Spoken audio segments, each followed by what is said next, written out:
Chicken খেতে যারা বরাবরই অপছন্দ করেন কিংবা একঘেয়েভাবে চিকেন খেতে যাদের মোটেও ভালো লাগে না, আজকের এই দুর্দান্ত স্বাদে লোভনীয় রেসিপিটি একমাত্র তাদের জন্যই বিয়েবাড়ির মতো পারফেক্ট কালার এবং টেস্ট পেয়ে যাবেন। অর্থাৎ চিকেন রেজালায় যে সুন্দর একটা টেস্ট আসে ঠিক সেরকম একটা টেস্ট পেয়ে যাবেন। আর একবার যদি বানিয়ে খান আপনার ইচ্ছা করবে এভাবেই চিকেন বারবার বানিয়ে খাওয়ার জন্য। তো শুরুতেই এখানে আমি কিছুটা রসুন কোয়া এবং আদা কুচি বেটে নিচ্ছি। আর এই রেসিপিটা চেষ্টা করবেন একটু বাটা মশলায় রান্না করার জন্য, তাতে করে ভালো লাগে টাটকা বেটে রান্না করলে। তো তারপর আমি এখানে 1 টেবিল চামচ জিরেও বেটে নিচ্ছি। জিরেটাকে খুব ভালো করে বেটে নেওয়া হয়ে গেলে এখানে আমি বেটে নিচ্ছি 6টি সাদা এলাচি এবং সাথে দিয়ে দিচ্ছি সামান্য একটু জয়ত্রী, সামান্য একটু জয়ফল। জয়ফলটা একটু দেওয়ার চেষ্টা করবেন, সাথে 4টা কিচমিচ এবং এখানে দিয়েছি 2টা লবঙ্গ, 2টা গোলমরিচ আর এখানে 2টা কাঁচামরিচ। সব কিছু খুব ভালো করে আমি বেটে নিচ্ছি। অবশ্যই কিন্তু জয়ত্রী জয়ফলটা একটু দেওয়ার চেষ্টা করবেন, তবে পরিমাণে একদমই সামান্য, না থাকলেও রান্নাটা করে নিতে পারবেন। তো তারপর বেটে নেওয়া হয়ে গেলে আমি রান্না করতে চলে আসলাম। এখানে চুলায় একটা প্যান বসিয়ে দিয়েছি, দিয়ে দিলাম আমি এখানে 1/4 কাপ রান্নার তেল আর সাথে দিয়ে দিচ্ছি 1 কাপ পরিমাণ পেঁয়াজ কুচি।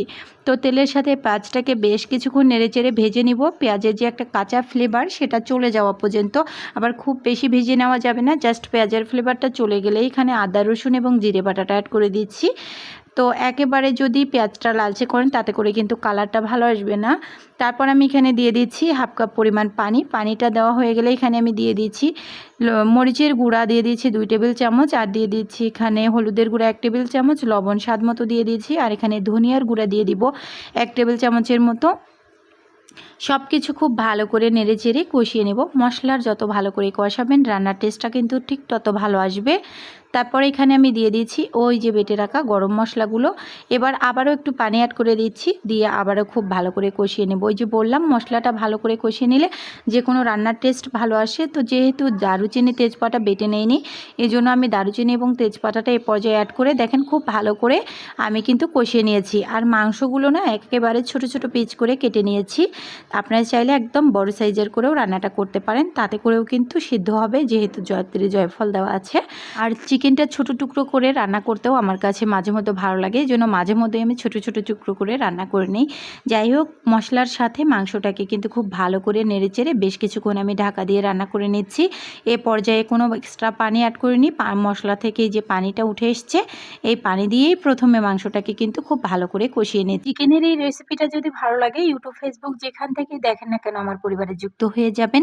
আর ভিডিওর কোনো অংশ যদি আপনার একটু ভালো লেগে থাকে প্লিজ একটা হলেও লাইক কমেন্ট শেয়ার করে দিবেন।